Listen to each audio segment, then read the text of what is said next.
Why can NHL and NBC never get a double header off in time? Well, you keep watching, I'll explain it. It's actually a little simpler than you might think. Um, to explain what I mean, inevitably, if you're on the West Coast, you know what I'm talking about. The second game of the night, you always miss the first 5, 10 minutes. And inevitably, if it's your team, the other game will go into OT and you'll probably miss the entire first period. Slight exaggeration, confirmation bias there, but whatever. It's frustrating if you're a fan of the team that's playing in the second game, unless you have NHL Network, which most of us do not. So why is this? Why does NBC do this? Well, it's actually deliberate. They don't want you to miss any of the second game, but what they want is people who are watching the first game to not get up off the couch and go to bed. They want people, maybe not on the East Coast because it's pretty late there, but people in the Central time zone, people in the Mountain time zone. Instead of getting up off the couch, they're dumped immediately straight into another game that's already going. They might sit their butt on the couch and keep on watching. And that's really what it's about. It's about a quick transition. They don't want the game to end and have to wait 20 minutes for the next game to start. They would rather miss a little bit of the beginning of the next game, which, let's be honest, it's usually not the most important minutes. The first 5 or 10 minutes, often a feeling out period, not the most important thing. So really, that's what a lot of it is about, is the NHL and NBC. I don't know who actually makes the decision. It's probably a little of each, but they want as much as possible to encourage people to watch both games. And the best way to do that is to have a seamless, quick transition from one to the next instead of a long time where someone in a different time zone might get up and it's like, screw it, I'm going to bed.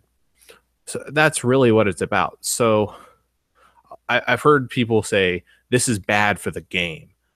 Really, it's not actually. No, that's actually really good for the game because it means more eyeballs on that second game. People are watching the first game. That's usually, let's be honest, the majority of fans are in Canada and on the East Coast. And it sucks being on the West Coast sometimes knowing that you're kind of second fiddle. But the way you're going to get people to watch those West Coast games, have any chance of it, is if there is a quick transition and there's a chance that they might say, well, I'm already sitting down watching, I'll stay and keep on watching. It actually gives more exposure to teams that might not otherwise get exposure. And really, for the Sharks, this is exactly what they want. You know, we always say, oh, no one else knows anything about the Sharks. Well, a quick transition means there's a better chance that people who don't normally see the Sharks might stay and watch the Sharks. So it's actually a good thing for the game, a good thing for fans in general, a good thing for the Sharks. Now, is it bad for Sharks fans? Yeah, it actually kind of sucks. It's not good, and it's not just Sharks fans. It's any fans of any of these teams on the West Coast. It's not fun. It's annoying to have to miss the first 5 minutes of the game, but it's a rather small sacrifice. It only happens a few times a year, and it's something just inevitably everyone will. It's because the NBC does not care. Actually, if I'm being honest, they're actually doing something good for the team, not for the fans, but for the team. So that's really what it comes down to. So just wanted to talk about that a little bit. I'm going to probably try to use this channel more often because I've been meaning to. If you don't know who I am, you can find me on Pucknology After Dark. I have the link in the description below. You can subscribe here. I'm probably going to try and make more videos once in a while.